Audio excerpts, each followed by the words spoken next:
Hello friends, எல்லாருமே எப்படி இருக்கீங்க?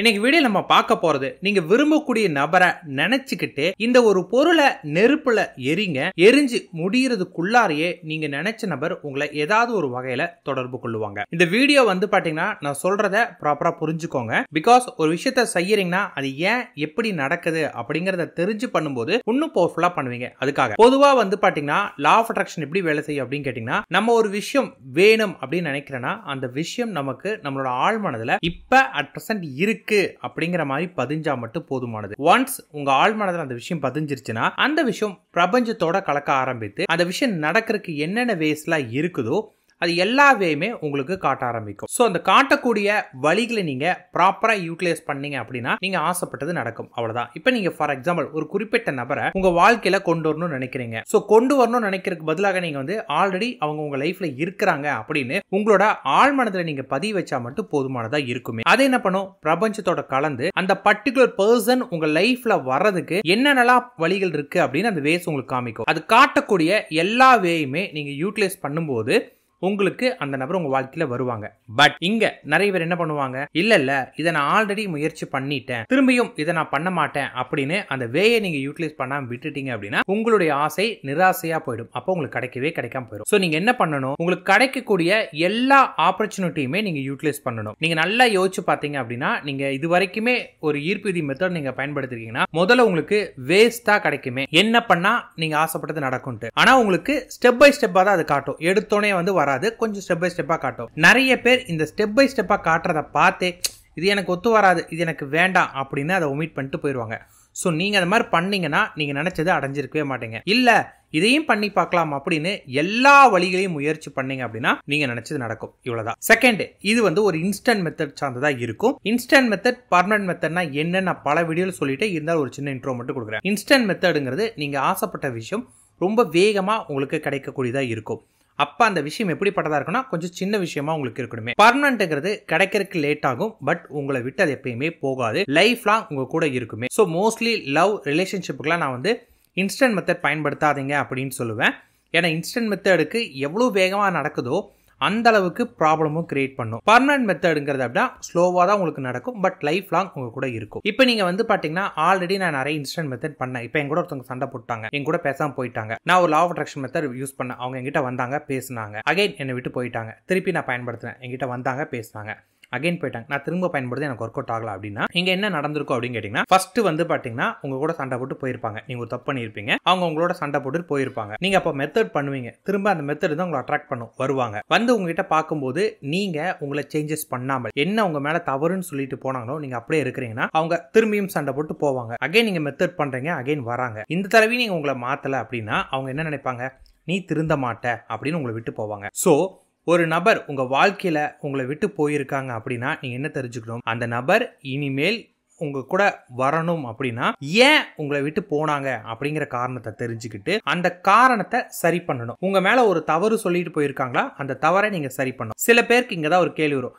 அது எப்படிங்க, அவங்க தான் என்ன குறை சொல்லிட்டு போயிட்டாங்க, பட் நான் தப்பே பண்ணல, நான் ஏன் என்ன மாத்தணும், அவங்க மேலதான் தப்பு அப்படின்னு நீங்க நினைச்சீங்கன்னா கண்டிப்பா அவங்க வரமாட்டாங்க. ஏன்னா அவங்க உங்களை குறை சொல்லிட்டு போயிருக்காங்க. இப்ப அவங்க வேணும் நீங்க நினைக்கிறப்ப நீங்க தான் உங்களை சேஞ்சஸ் பண்ணிக்கணும். இந்த சின்ன லாஜிக்கை மட்டும் புரிஞ்சுக்கோங்க. அதே போல அவங்கள நீங்க குறை சொல்லிட்டே இருக்கு, இல்ல அவன் பண்ணதான் தப்பு, அவ பண்ணதான் தப்பு அப்படின்னு நீங்க திரும்ப திரும்ப திரும்ப திரும்ப அவங்களையே குறை சொல்லிட்டே இருக்கிறீங்க அப்படின்னா அது அவங்க உங்களுக்கு கிடைக்காமல் போயிடுவாங்க. இப்ப நான் சொன்னதெல்லாம் சரி பண்ணிக்கிட்டு இந்த மெத்தட் பண்ணுங்க. ஆல்ரெடி நிறைய இன்ஸ்டன்ட் மெத்தட் ட்ரை பண்ணியிருக்கேன்னா இதை நீங்க பண்ணாதீங்க, உங்களுக்கு ஒர்க் அவுட் ஆகாது. நான் இன்ஸ்டன்ட் மெத்தட்லாம் பண்ணது இல்லைங்கன்னா நீங்க இதை பண்ணுங்க, உடனடியாக உங்களுக்கு ஒர்க் அவுட் ஆகும். இல்லாட்டி நான் இன்ஸ்டன்ட் மெத்தட் நிறைய பண்ணியிருக்கேங்க அப்படின்னீங்கன்னா நீங்க என்ன பண்ணணும், பர்மனன்ட் மெத்தட் பண்ணணும். அதே போல உங்க மேல மிஸ்டேக்ஸை கரெக்ட் பண்ணணும். பர்மனன்ட் மெத்தடுங்கிறது உங்களோட கேரக்டர், உங்க பிஹேவியர் எப்படிப்பட்ட மெத்தட் உங்களுக்கு ஒர்க் அவுட் ஆகும்னு தெரிஞ்சுக்கிட்டு அதுக்கு தகுந்தாற் போல யூட்டிலைஸ் பண்ணீங்கன்னா ஒர்க் அவுட் ஆகும். இந்த மெத்தட் எப்போ பண்ணும் அப்படின்னு கேட்டீங்கன்னா நைட் டைம்ல தான் பண்ணணும். நைட்டு நம்ம தூங்குறதுக்கு முன்னாடி, நைட்டு தூங்குறதுக்கு முன்னாடி கடையில் போய் ஒரு பே லீஃப் வாங்கிக்கோங்க. பிரியாணி இலைன்னு கேட்டேன் கொடுப்பாங்க. அந்த பிரியாணி இலை வந்து கிளியாம கசங்காம நல்லா அழகா இருக்கிற ஒரு பே லீஃபா பார்த்து எடுத்துட்டு வந்துக்கோங்க. எடுத்து வந்து ஒரு பச்சை கலர் பென்ல வந்து பாத்தீங்கன்னா முதல்ல அவங்களோட பெயர், அவங்க பெயர் வந்து பாத்தீங்கன்னா இப்ப அவங்க பேர் மணி அப்படின்னா மணின்னு எழுதக்கூடாது. நீங்க அவங்களை எப்படி கூப்பிடுவீங்களோ அந்த நேம்ல அவங்க பேர் எழுதிட்டு அதன் கீழே வந்து எனக்கு கால்மி அப்படின்னு எழுதுனா மட்டும் போதும், மணி கால்மி. இப்ப அவங்கள வந்து நீங்க வந்து பாத்தீங்கன்னா செல்லம் தாங்க அப்படி போட்டீங்கன்னா அந்த எப்படி கூப்பிடுவீங்களோ அப்படி எழுதிட்டு கீழே கால்மின்னு எழுதிட்டு அதை கையில வைத்துட்டு நீங்கள் அந்த பர்டிகுலர் பர்சனை விஷுவல் பண்ணணும். அந்த பர்சனை உங்களுடைய ஆழ்மனதில் கொண்டு வந்து நிறுத்தி, பொறுமையாக நிறுத்தி, அவங்களோட உருவத்தை விஷுவல் பண்ணி அந்த பர்சன் உங்களோட பேசுகிறாங்க, அவங்க உங்களுக்கு கால் பண்ணுறாங்க அப்படின்னு விஷுவல் பண்ணணும். இந்த விஷுவல் வந்து பார்த்தீங்கன்னா சும்மா ட்ராமாட்டிக்கலாக இருக்கக்கூடாது. அது ரியலாக நடந்தால் உங்களுக்கு என்னென்ன மாதிரியான ஃபீல்ஸ்லாம் வருமோ அந்த ஃபீலை அப்படியே கொண்டு வந்து நீங்கள் விஷுவல் பண்ணணும். இதான் எங்கள் டாஸ்க்கு. இதை நீங்கள் பர்ஃபெக்டாக பண்ணிட்டீங்க அப்படின்னா அந்த தாட்ஸ், அந்த சந்தோஷத்தோட, நீங்கள் ஆசைப்பட்ட நபர் உங்களோட பேசிட்டாங்க அப்படிங்கிற சந்தோஷத்தோட இந்த இலையை லைட்டாக பற்றிச்சு பக்கத்தில் வச்சுட்டிங்கன்னா போதும். அது இந்த கொசுவர்த்தி மாதிரி கொஞ்சம் கொஞ்சமாக எரிய ஆரம்பிக்கும். இந்த ஸ்மெல் என்ன பண்ணும் அப்படின்னு கேட்டிங்கன்னா நம்மளோட மனதை அமைதிப்படுத்தும். பிரியாணி இலை எரிக்கும் போது வரக்கூடிய ஸ்மெல்லை பற்றி நெட்டில் தேடி பாருங்க, எவ்வளோ அட்வான்டேஜ்னு உங்களுக்கு தெரிய ஆரம்பிக்கும்.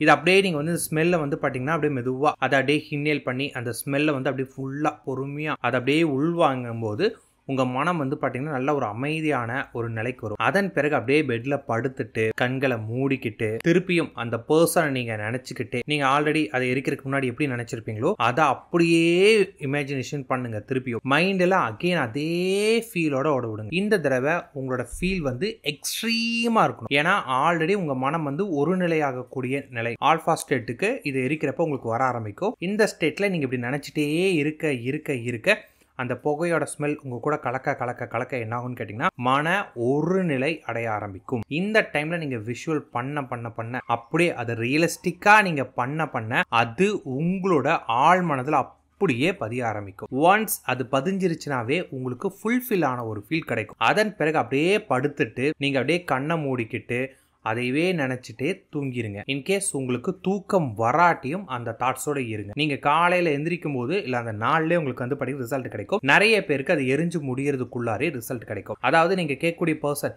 அந்த பர்சன் வந்து கிட்டத்தட்ட நான் விட்டு 10 வருஷம் ஆச்சுங்க, இப்போ வருவாங்களா, அந்த மாதிரி ரொம்ப லாங் டிஸ்டன்ஸ் இருந்தா இட்ஸ் டேக் அ டைம். சின்னதா இப்பதான் எங்களுக்குள்ள சண்டை போட்டுருக்காங்கன்னா உடனடியாக உங்களுக்கான ரிசல்ட் கிடைக்கும். அதே போல இது வந்து இன்ஸ்டன்ட் மெத்தட் தான். இன்ஸ்டன்ட் மெத்தடை வந்து பாத்தீங்கன்னா அதிகமாக யூஸ் பண்ணவே கூடாது, அதையும் சொல்லிட்டேன். ஏன்னா இது வந்து ரிஸ்க்ல கொண்டே விடும்.